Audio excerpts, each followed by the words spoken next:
MP board के class 11th के सभी विद्यार्थियों के लिए आज इस वीडियो में वार्षिक परीक्षा 2026 के लिए बायोलॉजी का क्वेश्चन पेपर हम कंप्लीट करेंगे। तो मैं आपको यहाँ पे फुल सोल्यूशन दूंगी, पूरे प्रश्न आंसर सहित हम कंप्लीट करेंगे।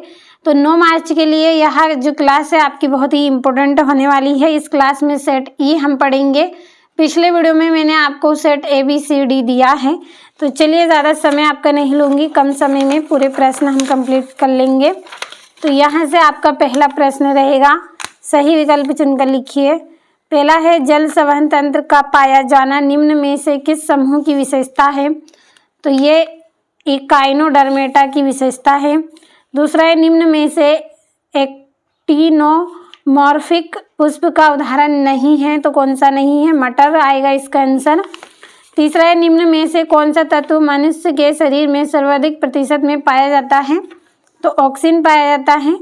और निम्न में से कौन सा पादप हार्मोन शीर्ष प्रभाविता के लिए उत्तरदायी है? तो ऑक्सीजन है। और कुपिका वायु की तुलना में वायुमंडलीय वायु में PO2 तथा PCO2 कितनी होगी? तो PO2 उच्च और PCO2 निम्न होगा, यानी कि न्यून होगा इसमें। और निम्न में कौन सा हार्मोन एंटी डाययूरेटिक हार्मोन कहलाता है? तो वेसोप्रेसिन कहलाता है। तो ये हो गए हैं आपके सही विकल्प। और ऐप से आपको जुड़ना है, यदि अभी तक आप ऐप से नहीं जुड़े हैं तो इस वीडियो के डिस्क्रिप्शन में आपको लिंक दी जाएगी, चेक करिए किस तरह से सब्सक्रिप्शन लेना है, पूरी जानकारी आपको मिलेगी। और आपको स्पेशल PDF भी ऐप पर दी जा रही है, 20 से 30 रुपये उसके हम आपसे ले रहे हैं। तो स्पेशल PDF में 100% आने वाले क्वेश्चन आपके रहेंगे, जल्दी से आप स्पेशल PDF भी प्राप्त करें। तो चलिए पहला का आपका C आंसर यहाँ पे रहेगा, दूसरे का C, तीसरे का आपका C रहेगा। जो चौथा प्रश्न है आपका, चौथे का आपका इसमें रहेगा ये D वाला, छठे का आपका इसमें रहेगा B वाला, और पांचवे का B और छठे का आपका इसमें रहेगा B। ये हो गए हैं सही विकल्प। चलिए अगले प्रश्न की ओर बढ़ते हैं। दूसरा प्रश्न है आपका, रिक्त स्थान की पूर्ति कीजिए। पहला है वर्गीकरण की सबसे छोटी इकाई डेढ़ होती है, तो क्या होती है? प्रजाति। अगला है द्विबीजपत्री पौधे की पत्तियों में डेढ़ सिरा विन्यास पाया जाता है, तो कैसा पाया जाता है? जालिकावत पाया जाता है इसमें। अगला है जड़ का सिरा एक टेपीनुमा संरचना द्वारा सुरक्षित रहता है, जिसे कहा जाता है, तो उसे मूल गोप कहते हैं। क्या बोलते हैं उसे? मूल गोप। अगला है मेंढक का लार्वा डेड्डेस कहलाता है, तो टेडपोल कहलाता है। अगला है कोशिका का प्रोटीन संश्लेषण से संबंधित अंगक डेड्डेस है, राइबोसोम।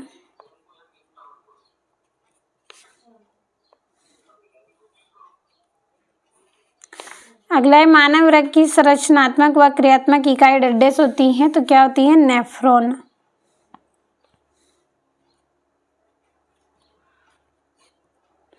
तो ये हो गए हैं आपके रिक्त स्थान। यहाँ से इंग्लिश मीडियम वाले बच्चे आप कंप्लीट करें। चलिए अगला प्रश्न हम कंप्लीट करेंगे। यहाँ से सत्य आपको इसमें करना है। पहला है पॉलीसाइफोनिया ब्रायोफाइटा का सदस्य है, तो ये आपका सत्य रहेगा। तो ये आपका यहाँ पे असत्य किस कारण से? देखिए पॉलीसाइफोनिया लाल शैवाल का एक कारक है, तो मैं यहाँ पे ब्रैकेट में लिख देती हूँ कि लाल शैवाल का क्या है? ये कारक है, सदस्य नहीं है। तो समझ गए होंगे आप किस कारण से असत्य हो गया है आपका प्रश्न। दूसरा है मेंढक के अग्रपाद में 4 उंगलियां होती हैं, तो ये आपका सत्य रहेगा। अगला है अर्धसूत्री विभाजन में 4 अगुणित कोशिकाएं बनती हैं, तो ये भी आपका सत्य है। अगला है बेकने मटर के पौधे की बीमारी है, तो ये आपका सत्य रहेगा। अगला है झींगा में उत्सर्जन हरित ग्रंथि के द्वारा होता है, तो ये भी आपका सत्य रहेगा। छठा है अक्षी कंकाई में 206 अस्थियां होती हैं, तो ये असत्य है। कितनी होती हैं? केवल 80 होती हैं।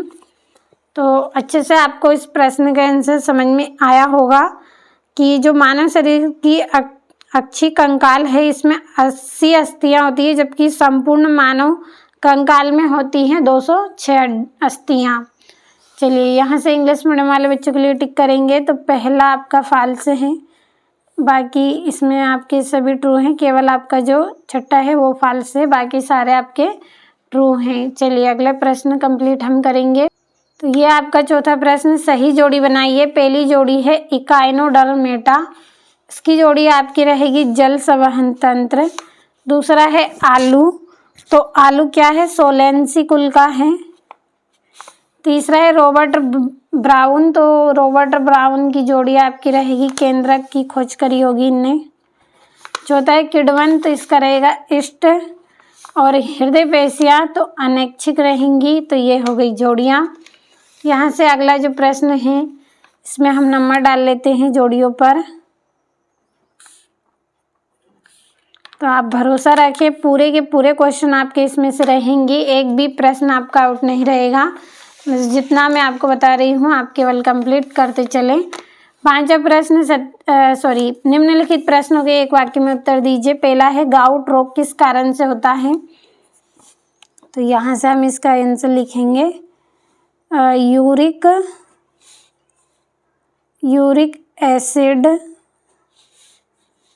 यूरिक एसिड के जमाव के कारण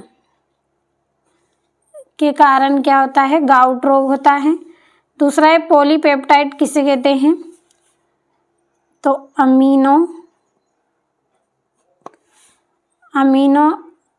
एसिड की लंबी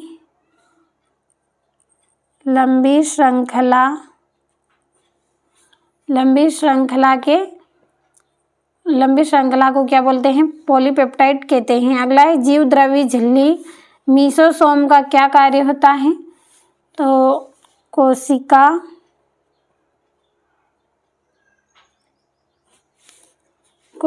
भित्ति निर्माण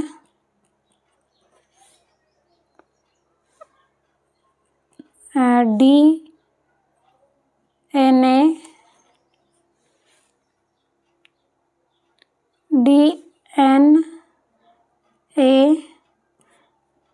प्रतिकृति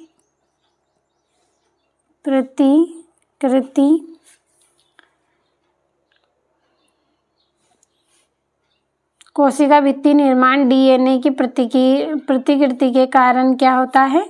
जीवद्रव्य ये कार्य करता है, झिल्ली मीसोसोम का ये कार्य है, यहाँ पे कोशिका भित्ति का निर्माण करता है और डीएनए प्रतिकृति का निर्माण करता है। और क्या करता है साथ में? और श्वसन में भी मदद करता है। अगला है मेंढक में नाइट्रोजन उत्सर्जन किस रूप में होता है? तो चलिए यहाँ पे इतना सा लिख लेते हैं, मदद करता है। अगला है मेंढक में नाइट्रोजन उत्सर्जन किस रूप में होता है? तो यूरिया के रूप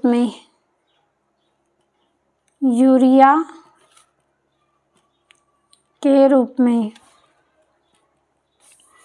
अगला है कार्बोहाइड्रेट के श्वसन गुणांक का मान कितना होता है? 1 होता है। तो ये हो गए हैं आपके एक वाक्य में उत्तर। यहाँ से इंग्लिश मीडियम वाले बच्चे आप कंप्लीट करिए। और यहाँ से आपका छठा प्रश्न है, सेवा लांस तथा कवकांश शब्दों से क्या पता लगता है? और 2 कीड़भक्षी पौधों के नाम आपको बताना है। अगला आपका प्रश्न यहाँ पे रहेगा, स्तनी वर्ग के 2 विशेषता लिखिए। पुष्प के मुख्य भागों के नाम आपको बताना है।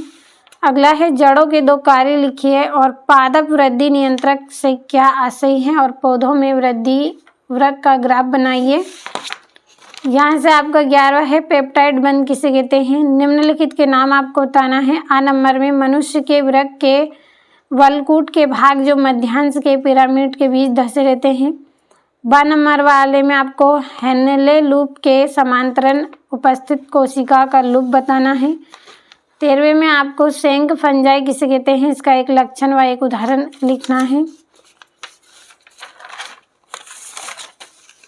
अगला आपका प्रश्न रहेगा एंजियोस्पर्म का जीवन चक्र चित्र द्वारा समझाइए।